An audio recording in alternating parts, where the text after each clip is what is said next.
The Disappearance at Echo Lake, a horror story.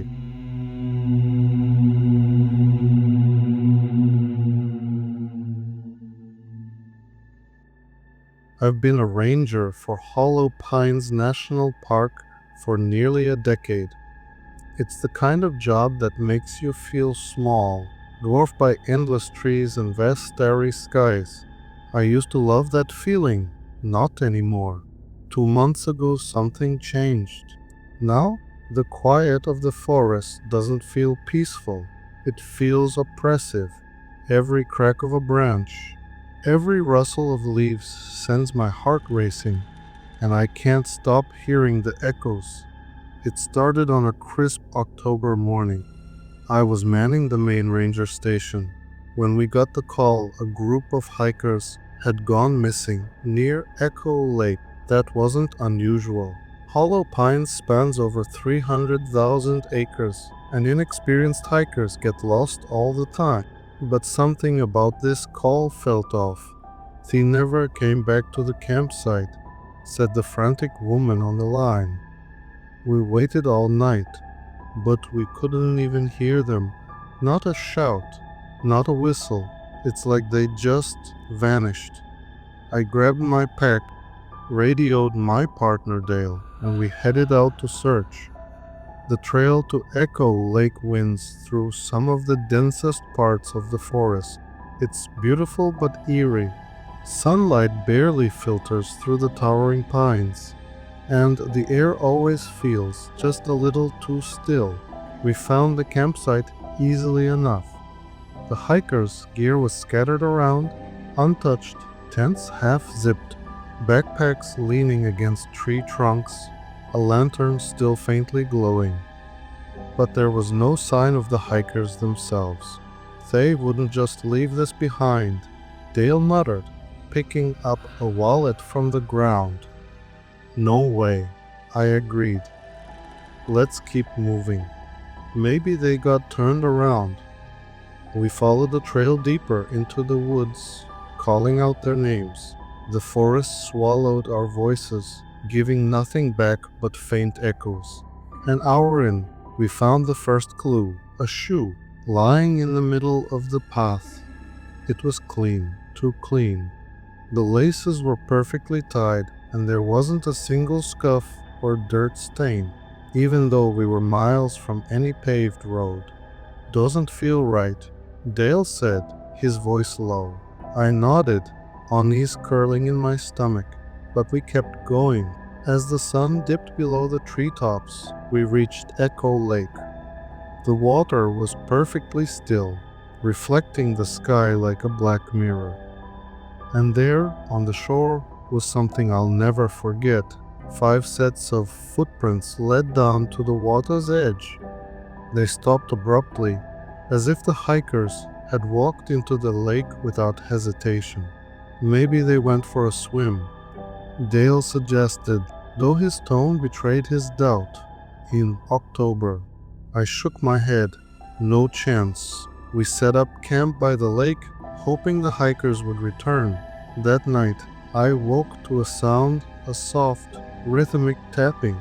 I grabbed my flashlight and unzipped my tent. The air was icy, and the forest was deathly silent. But the tapping continued, echoing faintly from across the lake. Dale, I whispered, shaking his shoulder. Do you hear that? He groaned, sitting up and rubbing his eyes. Then he froze. The tapping was louder now, like someone knocking on wood. It came in a slow rhythm. Tap, tap, tap. What the hell is that? Dale muttered, grabbing his flashlight. We shone our beams across the lake, but the darkness was impenetrable. And then we saw it, a faint light bobbing through the trees on the far shore. Could be them, I said, though my voice wavered. Or someone else, Dale replied. We decided to cross. The rowboat by the shore looked ancient, its wood splintered and weathered. But it held our weight.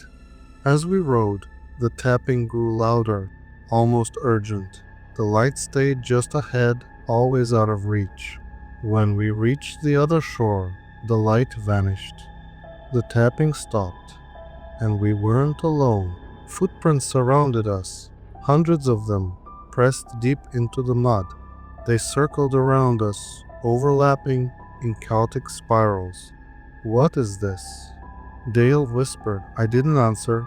My flashlight flickered, casting erratic shadows across the trees. For a moment, I thought I saw figures in the darkness, tall, spindly shapes that swayed like branches in the wind. "Let's go back," I said, my voice shaking.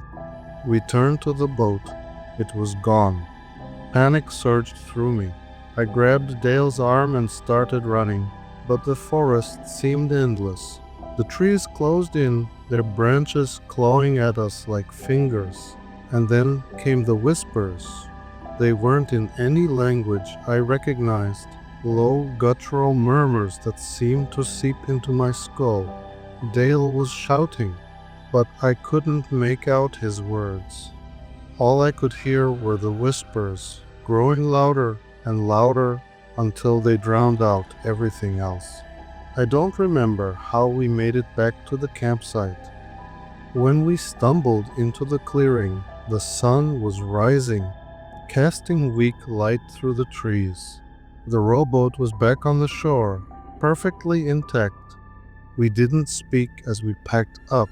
The only sound was the rustle of leaves and the distant cry of a bird. The official report said the hikers were never found. Their families put up posters, organized vigils, begged for answers. But I had none to give. A week later, Dale quit, moved 3 states away. I stayed, though I don't know why. Sometimes, late at night, I hear the tapping again. It echoes through the forest, growing louder and louder until I can't take it anymore. I've stopped going near Echo Lake, but I know the echoes are spreading. Last month, a couple went missing from a trail 20 miles south, and last night, I heard the whispers outside my cabin. They weren't distant this time. They were right by my window. If you enjoyed this story, don't forget to like the video and subscribe. It helps the darkness spread.